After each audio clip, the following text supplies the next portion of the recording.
Sushi. In a town filled with steep slopes and cliffs, located at the boundary between Tokyo's downtown and uptown areas, there exists a distinct atmosphere. For those who stray from the bustling main streets, it feels like entering another world, a small neighborhood where people, occasionally overwhelmed by the stimulating energy of the new roads and lively thoroughfares, seek a reprieve to refresh their spirits. The Fukuzushi sushi shop is located at the lowest point of this town. Its two-story structure, with a copper-plated facade, was renovated only 3 or 4 years ago, while the back of the building remains as it was, a traditional residence supported by columns rooted into the cliffs. Although it was originally just an ordinary, long-standing sushi shop, poor business led the previous owner to sell the establishment, including its signboard, to Tomoyo's parents. Over time, the business began to thrive. The new owner of Fukuzushi, having trained at one of Tokyo's top sushi shops, quickly raised the quality of the sushi, taking into account the surrounding environment. Previously, the business relied almost entirely on deliveries, but under the new management, more customers began to dine in, either sitting at the counter or on the floor of the shop. What began as a household of just the owner, his wife, and their daughter Tomoyo soon grew to include additional staff, a child, and a maid, as the shop could no longer manage without help. The shop's clientele is diverse, yet they share certain commonalities. Most of them, pressed tightly by the harsh realities of life, come to this place seeking a momentary escape. Here, they can indulge in small luxuries tailored to their tastes, let loose and act foolishly without fear of judgment, and even shed their inhibitions or put on a facade as they please. Whatever trivialities they say or do, no one looks down on them. There's a kind of camaraderie among these people, as if they're playing a game of hide and seek from reality, sharing a mutual understanding and compassion as they enjoy their sushi and tea. At the same time, there are also customers who, with an almost indifferent air, silently eat a few pieces of sushi and leave promptly, as if they were as detached as rocks or trees, completely uninvolved with the emotions of others. Sushi seems to foster a lively yet meticulous atmosphere, one that remains unruffled no matter how deeply people immerse themselves in it. Everything flows smoothly and lightly, without fuss. The regular patrons of Fukuzushi include a former hunting rifle store owner, a department store sales representative, a dentist, the son of a tatami mat maker, a telephone broker, a plaster mold technician, a children's product salesman, a rabbit meat salesperson, and a retired securities broker. There is also a theater performer, likely residing somewhere nearby, who visits when the theater is idle. This man, who seems to take on side jobs during downtime, wears lustrous silk garments and skillfully eats sushi with pale hands. The local regulars, with plenty of free time, often drop by after getting a haircut. Those who come from afar for errands in the area make a point to visit before or after completing their tasks. Depending on the season, the shop becomes busiest from around 4 p.m. until the lights come on in the evening. Each patron chooses their preferred spot, with some enjoying sake accompanied by sashimi or vinegar dishes made from sushi ingredients, while others dive straight into eating sushi. The sushi shop owner, Tomoyo's father, would occasionally step down from his workspace to the earthen floor and place a plate of dark-pressed sushi on the table in the middle of the regular customers. "What's this? What's this?" Curious faces peered in from all sides. "Go ahead and try it. It's my late-night snack," the owner spoke to the customers as if they were his friends. "It's too rich for Kahata, gizzard shad," remarked one who had taken a piece. "Could it be horse mackerel?" At that moment, Tomoyo's mother, seated cross-legged at the base of a pillar in the tatami-matted area, laughed heartily, shaking her plump body. "Everyone, my husband's eaten it all himself." It was pressed sushi made with salted Pacific soy, the excess salt and fat carefully removed using okara, soy pulp, before being pressed into sushi. "Hey, that's sneaky of you, making such delicious food just for yourself in secret." "Wow, soy prepared this way tastes completely different." The customers' voices buzzed in lively conversation for a while. "Well, we can't afford the kind of luxury that costs too much money, you know." "Hey, why don't you serve this at the shop?" "Don't be ridiculous. If we put this on the menu, the other sushi wouldn't sell anymore." Besides, you can't charge much for sori. You're a shrewd businessman, aren't you? Occasionally, the owner would serve other delicacies to the regulars, such as tuna scraps left after cutting, abalone guts, or sea bream melt, skillfully prepared into dishes. Tomoyo, watching this, would wrinkle her nose and say, "I'm so sick of those awful things." These special dishes were never served upon request, no matter how much the regulars asked.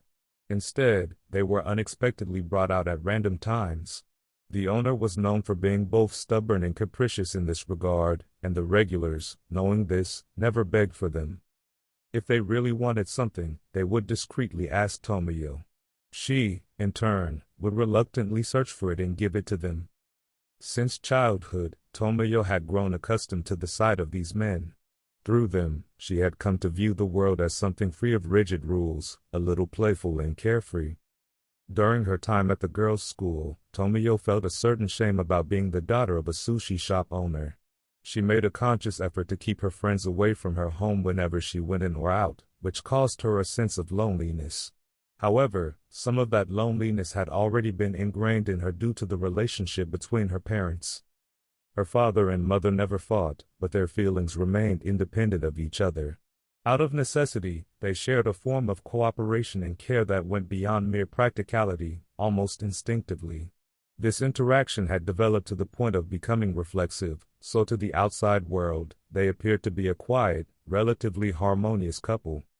Tomoyo's father, while passionate about opening a branch shop somewhere in a downtown building, enjoyed keeping small birds as a hobby. Her mother, who neither went on sightseeing trips nor bought clothes, instead secretly set aside a portion of the shop's monthly earnings for her own savings. The one thing her parents agreed on was their daughter's education. They believed that, no matter what, they needed to provide her with a proper education. In this regard, they shared an unspoken competitive drive towards society, feeling the pressure of the intellectual atmosphere that seemed to seep in around them. "I'm just a craftsman, but at the very least, my daughter." That was as far as their thoughts went. Beyond that, they were completely uncertain. Tomoyo, raised with innocence, had a personality that was outwardly knowledgeable about the ways of the world, cheerful, and yet imbued with a certain loneliness. No one saw her as an enemy or sought to interfere with her. However, when it came to men, she was straightforward and lacked the typical girlish modesty or calculated demeanor. This once became a topic of concern among her school's teachers, but they eventually understood that her demeanor was simply a natural result of her upbringing in a sushi shop. The suspicion faded before long. Once, Tomoyo went on a school field trip to the banks of the Tama River. As she gazed into the still pools of a stream in early spring, she saw many crucian carp swimming by. Their tails and fins flickered like new tea leaves in the green water as they nibbled on the moss at the base of stakes before drifting away again. As soon as they were gone, more carp swam in, flashing their tails and fins. The cycle of arrival and departure was so subtle and quick that it was imperceptible to the human eye. It almost seemed as if the same fish were always lingering there. Occasionally, a lazy catfish would drift by as well. To Tomoyo, the turnover of customers at her shop felt like the fish in that spring river. Even though there were regulars, each individual within the group would eventually change. She saw herself as the green moss on the stakes, lightly touched by each customer as they were comforted before drifting away. Tomoyo never considered her service at the shop to be a duty or a burden. Wearing a simple cashmere uniform that didn't flatter her figure and dragging her men's ghetto with a clatter, she carried tea to the customers. When a customer teased her with flirtatious remarks, Tomoyo would slightly pout, lift one shoulder with a shrug, and reply, "Oh, come on, I don't even know how to respond to that." Even then, a faint coquettish tone would twist through her voice before disappearing. The customers, feeling a faint lightness in their hearts, would smile. This was the extent of Tomoyo's charm as the poster girl of Fukuzushi. One of the customers, Minato, was a gentleman in his 50s. His dark, thick eyebrows and the shadow of melancholy on his face gave him an air of gravity. Depending on the moment, he could appear even older, while at other times, he seemed like a passionate man in his prime. However, there was a certain sharp, rational resignation about him, a quality that lent his character a clarity, softening the bitterness of his expression into a gentle polish. His thick, curly hair was modestly parted, and he sported a neatly trimmed French-style mustache. His attire varied. Sometimes, he wore dusty red leather shoes with homespun suits, and at other times, he appeared in a slightly worn-out Yuki silk kimono. While it was certain that he was unmarried, no one knew what his occupation was. At the sushi shop, he had come to be casually referred to as Sensei, teacher. He was skilled at eating sushi but did not flaunt himself as a connoisseur. Minato would tap his sabita cane lightly on the floor before seating himself. Once seated, he would lean slightly toward the sushi counter, inspecting the ingredients inside the glass case with an air of mild indifference. "Oh, there's quite a variety today," he would say, accepting the tea that Tomoyo brought over. "The yellowtail is nicely fatty today, and we also have clams." Tomoyo's father, the owner of Fukuzushi, had long since recognized Minato's fastidious nature. Whenever Minato came in, he would instinctively busy himself wiping down the cutting boards and lacquered trays while responding, "Well then, let's go with that." "Yes, sir," Tomoyo's father replied, his tone naturally distinct from how he addressed other customers. He was already familiar with Minato's preferred sushi progression without needing to ask. It always began with medium fatty tuna, transitioned to sushi with sweet soy-glazed toppings, then gradually moved to lighter fish with silvery scales, ending with egg and norimaki rolls. Any special items for the day could be seamlessly added into this sequence as needed. While sipping tea or savoring the sushi, Minato would place one hand against his cheek or rest his chin on the head of his cane, supported by both hands, gazing silently. His gaze alternated between two views, the rear valley visible through the open inner room, where dense foliage framed a secluded glen, or the front street, freshly sprinkled with water, where a cluster of shi-tree leaves draped over the wall across the way. At first, Tomoyo had simply thought of Minato as a somewhat stiff customer. However, as she grew accustomed to the enigmatic way he directed his gaze elsewhere, she began to feel a sense of dissatisfaction whenever he spent the entire time, from the moment she brought him tea to when he finished his sushi, without ever turning his eyes toward her. On the other hand, if by chance he did turn his gaze directly toward her and their eyes met for an extended moment, it left her feeling as though the strength that sustained her was blurred, leaving her precariously unsteady. When their eyes met by coincidence and he offered her nothing more than a polite smile expressing a vague sense of goodwill, Tomoyo felt a warm, stimulating comfort from this older customer, a kind of release that was different from anything she experienced with her parents. For this reason, whenever Minato continued to look elsewhere, Tomoyo found herself unconsciously attempting to draw his attention. She might pause her hands from wiping a serving tray in the corner by the kettle, cough lightly, or make a subtle noise to catch his ear. At this, Minato would start slightly, glance her way, and smile. The tight line of his lips, which usually appeared firmly set, would soften, and one corner of his French-style mustache would subtly lift in amusement. Her father, glancing up momentarily while shaping sushi, would notice this interaction. Mistaking it for Tomoyo's playful mischief, he would simply frown slightly and return to his work without a word. Minato spoke to the other regulars at the shop without distinction, engaging in the usual conversations that cropped up among customers at such establishments: horse racing, stocks, current events, go, shogi, bonsai. He participated in these conversations, letting others do 80% of the talking while contributing only 20% himself. However, this reticence was neither condescending nor a sign of boredom. On the contrary, his demeanor carried a quiet respect for the topics at hand. As proof of this, if someone offered him a drink, he would respond, "Well, you see, I've been told not to drink because of my health, but since you're offering, I'll gladly accept just a little." He would wave his slender yet sturdy hand a few times as if expressing modesty, then take the cup with a bright, courteous air, drink it pleasantly, and return it with equal grace. He would then deftly lift the sake bottle to pour for others. In these gestures, there was an unmistakable warmth, a deep-seated need to repay the kindness of others many times over. It was this trait that endeared Minato to the regulars, who often remarked among themselves, "Sensei is a really good man." Tomoyo did not particularly enjoy seeing this side of Minato. She thought his demeanor in such moments was uncharacteristically frivolous. The way he responded so earnestly to the casual warmth extended by other customers seemed, to her, as though it diminished something essential within him.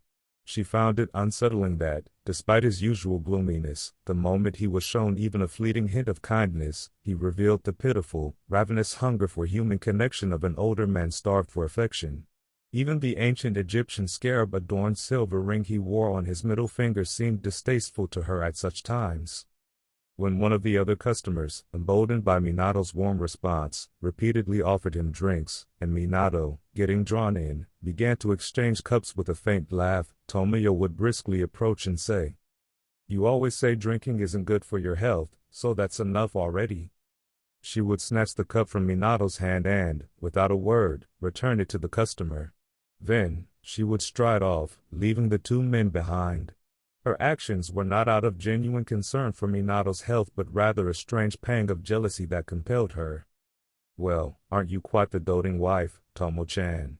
The customer would jest, and the matter would be resolved with that. Minato would smile wryly, bow slightly to the customer, and return to his seat, placing his hands around the heavy teacup before him. As time passed, Tomoyo found herself increasingly preoccupied with Minato in peculiar ways. Occasionally, she would deliberately ignore him, pretending indifference. At times, when Minato entered the shop, she would abruptly stand and leave the area with a cold air of detachment. When Tomoyo behaved in this manner, Minato would sometimes respond with a faint, bright smile, as if to lighten the mood. However, on days when she was entirely absent from his view, he would appear unusually forlorn, gazing even more intently than usual at the scenes of the street out front or the secluded valley out back. One day, Tomoyo, carrying a basket, went to the street vendor to buy a river crab, kajika. Her father had a tendency to get absorbed in such pets and was skilled at caring for them, though sometimes he would fail and reduce their numbers. But this year, it was already early summer, and the river crabs were chirping in a cool, pleasant way, signaling the season. As Tomoyo approached the shop on the main street, she saw Minato coming out of the shop, holding a glass bowl. He walked slowly, carefully cradling the bowl, not noticing her. Tomoyo entered the shop, quickly placed her order, and while the shopkeeper prepared her purchase, she stepped outside and kept an eye on Minato's path. Once her river crabs were in the basket, she hurried to catch up with Minato. "Excuse me, sir," she called. "Ah, Tomo-chan, what a rare sight to meet you out here," Minato replied. As they walked, they showed each other their purchases. Minato had bought a goldfish, a type of ornamental fish from the West. The bones were translucent like gelatin, and the intestines were coiled up beneath its gills. "Do you live around here, sir?" Tomoyo asked. "I'm staying in an apartment just ahead, but I don't know when I'll move again," Minato said. Unusually, since they had met outside, Minato suggested treating Tomoyo to tea and looked around for a nearby place. However, he couldn't find anything suitable. "Well, I certainly can't take this fish to Ginza," he said with a chuckle. No, we don't need to go to Ginza. Let's just rest somewhere nearby," Tomoyo suggested. Minato, glancing around at the newly flourishing trees, let out a deep breath, blowing it into the sky. "That sounds nice." Turning a corner, they soon came upon an empty lot by a hospital ruins on the cliffside. The brick wall on one side looked like an ancient Roman ruin. Tomoyo and Minato set down their items on the ground and stretched out their legs. Tomoyo felt the urge to ask Minato many things, but now that she was sitting next to him, it didn't seem necessary. Instead, she was simply enveloped by a misty scent, feeling calm and still. Minato, on the other hand, seemed more upbeat. "Today, Tomo-chan, you really look like an adult," he said cheerfully. Tomoyo thought for a moment about what she might say, but eventually spoke up with something that seemed like a small and trivial question. "Do you really like sushi?" "Well, I wouldn't say I dislike it." "Then why do you come here to eat it?" "It's not that I don't like it, but even when I don't particularly crave sushi, eating it is a way for me to comfort myself." "Why?" Minato then began to explain why eating sushi, even when he wasn't particularly craving it, was his form of comfort. "Maybe it's like how strange children are born in old, collapsing houses. Perhaps when a large house is falling apart, it's the children, not the adults, who feel the fear more strongly. And when that fear comes on strongly, it might even start to affect the child while they are still in the womb, Minato said, beginning his explanation in this way. The child had never liked sweet things since they were small. For snacks, they would usually just want a salted rice cracker. When eating, they carefully aligned their upper and lower teeth and bit off the edge of the round cracker in a regular, orderly fashion. If the cracker wasn't too moist, it would make a pleasant sound. The child chewed the broken pieces thoroughly before swallowing them cleanly, then moved on to the next piece. They aligned their upper and lower teeth again, placing the next piece of cracker between them. When it was time to bite through, the child would squint their eyes slightly and listen intently. Petching. Even the same petching sound could have many different qualities. The child had grown accustomed to this sound and could distinguish between them. When they heard a certain tone, the child would tremble slightly. They would pause and consider for a while, with faint tears welling up in their eyes. The family consisted of the parents, an older brother and sister, and servants. The child was often called strange by the rest of the household. Their food preferences were still quite limited. They disliked fish, didn't care much for many vegetables, and absolutely avoided meat. Despite being nervous, the father, who liked to appear confident, would sometimes peek at the child's meal and ask, "How is the boy still alive?" One reason was due to the times, but the father, though cowardly, wanted to appear strong. Watching the slow decline of the household, he would say, "What's the matter? Still," while ignoring the damage. On the small child's tray, as usual, there was a portion of scrambled eggs and asakusa nori. When the father peeked in, the mother would quickly hide the tray with her sleeve, saying, "Please don't make such a fuss. If you do, they'll get embarrassed and stop eating." The child actually found eating to be a painful experience. When a solid mass with color, smell, and taste was entered into the body, it felt as though something inside them was being polluted. They wondered if there was any food as light as air. They felt hunger fully when their stomach was empty, but they didn't have the urge to eat. They would press their tongue or cheek against the cold, transparent crystal ornaments in the tokonoma, alcove. After enduring hunger, with their mind clear, they gradually began to feel faint. This happened, for instance, when they were gazing at the setting sun, just past a distant pond in a valley. Minato's birthplace had also been in a part of the city with a similar terrain. At such moments, the child even thought they wouldn't mind falling over and dying. However, in this situation, the child would force both hands into the tight belt around their sunken stomach and tilt their head back while still leaning forward, calling out, "Mother." The child wasn't calling for their current biological mother. They liked their real mother best of all in the family. But the child felt there was still another woman somewhere, whom they could call mother, and who would answer. If they called her now, and if she answered with a yes, and appeared before them, the child thought they would be so surprised they would faint. But calling her was a sad kind of joy. "Mother, mother." Their voice continued, trembling like thin paper in the wind. "Yes?" The biological mother came out in response. "Oh, what's this child doing here?" She shook the child's shoulder and looked into their face. The child became embarrassed and blushed when they realized they had mistaken their mother. "I told you 3 times already to eat your meals properly. I really did. Please, for the sake of the future." The mother's voice was filled with a sense of helplessness. After much worry, it was discovered that eggs and asakusa nori were the foods that suited the child best. With these, the child only felt a heavy burden in their stomach, but they didn't feel polluted by them. At times, the child felt an overwhelming emotion fill their entire body from somewhere unknown. In those moments, they would chew anything with a sour, soft taste. They would pick unripe plums or bitter oranges and chew them. When the season of the early summer rains came, the child knew exactly where to find these fruits, just like a crow that knows where to peck in the hills and valleys of the city. The child did well in elementary school.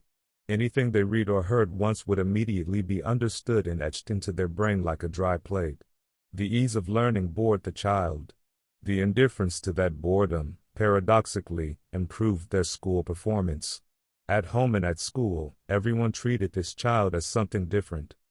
After a quarrel between the father and mother in one room, the mother came to the child and said in a solemn tone, Hey, because you're losing so much weight, there's been talk among your teachers and the school committee that it's because we're not paying enough attention to hygiene at home.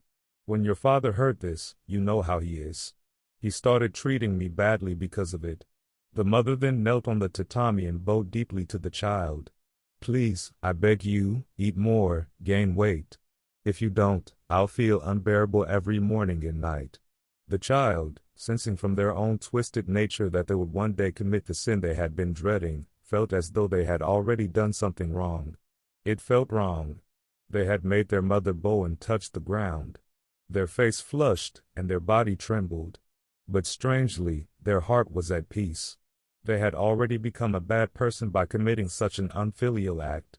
If they were someone like this, they wouldn't even mind if they perished.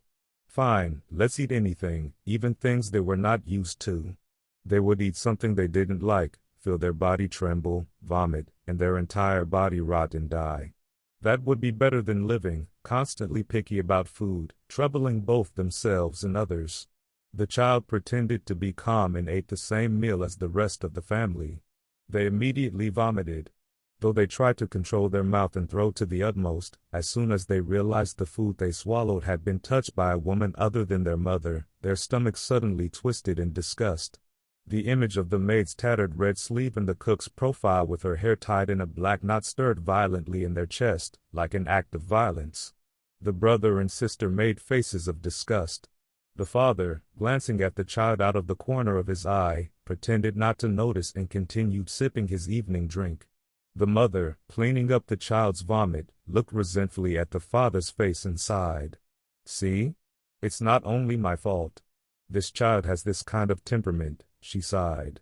However, she still felt a sense of hesitation when it came to confronting the father.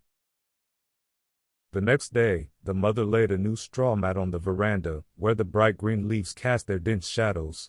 She brought out the chopping board, the kitchen knife, the water bucket, and the fly net. Everything was brand new, having just been bought. The mother seated the child on the opposite side of the chopping board and placed a single dish on the tray in front of them. Rolling up her sleeves, she held out her rose-colored palms, turning them over as if performing a magic trick, showing the child the back and front of her hands. Then, while rubbing her hands together with a rhythm, she spoke. Look carefully, everything I use is brand new. And the one who prepares it is your mother. See how clean my hands are after washing them? Do you understand? If you do, then. The mother mixed vinegar into the rice she had cooled in a bowl. Both the mother and the child coughed slightly from the strong smell. Then, the mother brought the bowl closer, scooped out some rice, and shaped it into small rectangular pieces with both hands. Inside the fly net, the sushi ingredients had already been prepared. The mother quickly took a piece, pressed it gently, and placed it on top of the rice. She set the finished sushi on the dish in front of the child. It was a piece of tamagoyaki sushi. Here, sushi. You can eat it with your hands, just like this. The child did as told. The sourness, just right like skin being gently stroked, mingled with the sweetness of the egg and rice, creating a perfect balance of flavor that filled the mouth. After eating one piece, the child felt such warmth and comfort, wanting to lean into the mother, as the deliciousness and the sense of closeness filled the child's being like a warm, fragrant bath. The child, feeling embarrassed to say that it was delicious, simply smiled and looked up at the mother's face. Here, have another one, the mother said, again performing a magic trick-like gesture with her hands, turning them over to show the child. She shaped more rice and, taking another piece of sushi from the fly net, placed it on the child's dish. This time, the child looked uneasily at the long rectangular slice of white fish placed on top of the rice. The mother, adopting a slightly more commanding tone, said, "It's nothing to worry about, just think of it as white tamagoyaki and eat it." Thus, the child ate squid for the first time in their life. It had a smoothness like ivory and was much easier to chew than raw mochi. As the child ate the squid sushi, they suddenly relaxed, as if letting out a held breath, and their tense expression softened. The child only showed their enjoyment through a smile. Next, the mother placed a thin, translucent slice of fish on top of the rice and served it to the child. As the child took it to their mouth, a smell that seemed somewhat unsettling brushed against them, but they pinched their nose and, with resolve, put it into their mouth. The thin, translucent slice broke apart in the mouth into a refined, savory taste, blending into a satisfying, rich flavor as it passed down the child's slender throat. That was definitely real fish, the child thought. I just ate fish. Realizing this, the child felt a sense of conquest and freshness, as though they had just killed something alive. They looked around, filled with the joy of discovery, and scratched both sides of their ribs with a curious, excited energy. He, the child laughed uncontrollably, in a loud and piercing way. Seeing this, the mother understood that the victory was hers, and after brushing off a grain of rice from her fingers one by one, she deliberately looked into the fly net, trying not to let the child see, and said, "Now, what shall we have next? I wonder if there's anything left." The child, feeling impatient, shouted in desperation, "Sushi! Sushi!" The mother, suppressing her joy and looking somewhat dazed, gave a beautiful expression, the kind of face the child would remember forever, one of the most cherished expressions a mother could wear. "Well then, according to the guest's preference, I shall serve the next one." Like before, the mother brought her rose-colored hands close to the child's eyes, and, once again, as if performing a magic trick, she turned her hands over to show them before starting to prepare the sushi. Another piece of sushi, with white fish, was shaped. The mother seemed to have carefully selected fish that had no strong smell or color at first, likely choosing tai, sea bream, and haram, flounder. The child continued eating. As the mother placed the sushi on the dish, the child's hands eagerly reached out to grab it. It became a kind of competition between the mother's hand and the child's, with both immersed in the act, drawn into a world where nothing else mattered. Several pieces of sushi were shaped, grabbed, and eaten, and the rhythm of it all became fun. The mother, an amateur, made each piece of sushi a little different in size and shape, and some of them even fell apart, with the toppings spilling off.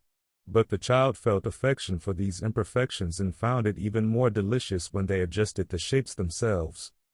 At that moment, the child suddenly felt that the mother who was making the sushi before them and the mother they secretly called by another name in their imagination were beginning to merge in their mind. They seemed to blend into a single figure, though the child felt both the desire for them to align more closely and a sense of fear at the thought of their identities merging completely. Was the mother they always secretly called really this mother? If this was indeed the mother who gave them such delicious food, then it seemed wrong to have transferred their heart to another imagined mother outside. Well then, let's call it a day. You've eaten well, haven't you? The mother, sitting in front of the child, lightly clapped her hands, dusting off the rice grains that had stuck to her rose-colored hands. After that, several more times, the child became accustomed to the mother's homemade sushi.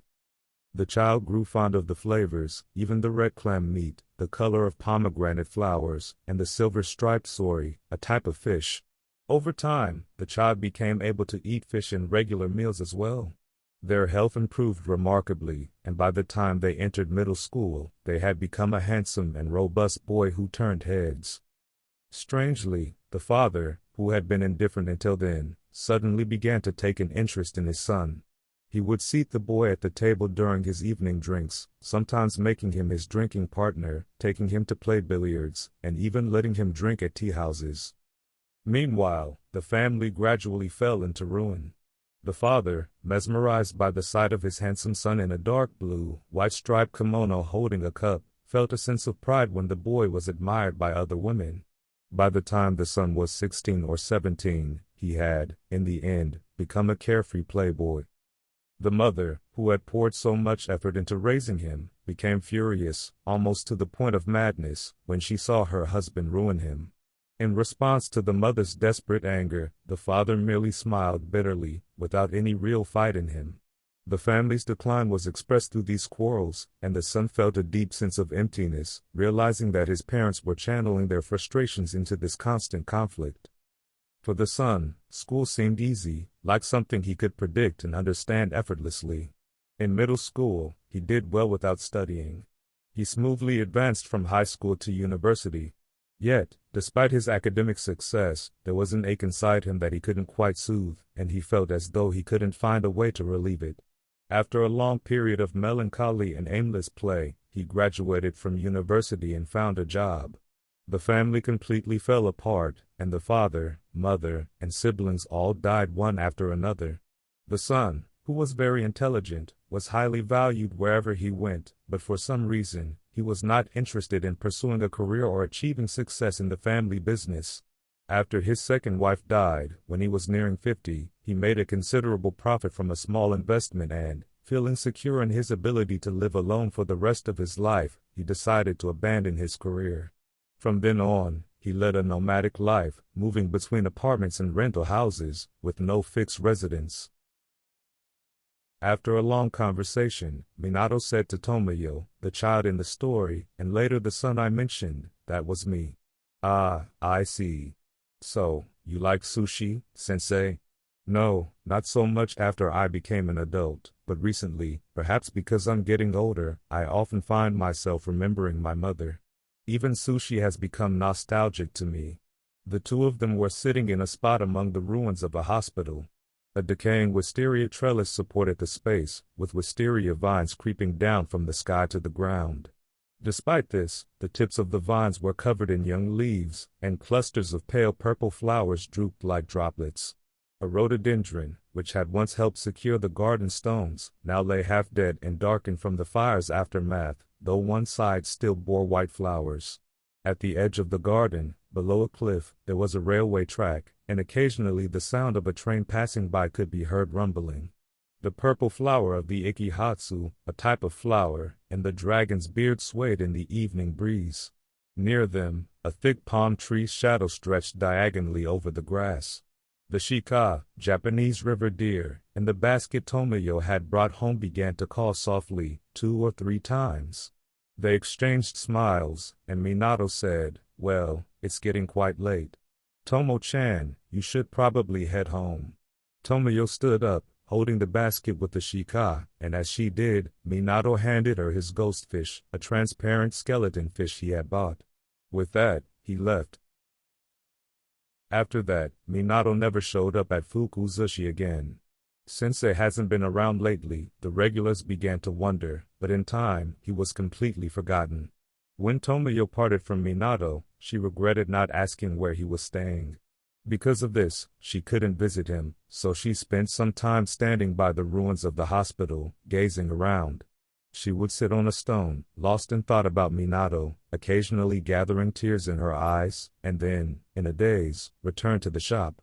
Eventually, however, even this behavior of hers stopped. These days, whenever Tomoyo thought of Minato, she would vaguely think, Sensei must have moved somewhere else and is probably going to some other sushi restaurant. There are sushi places everywhere, after all.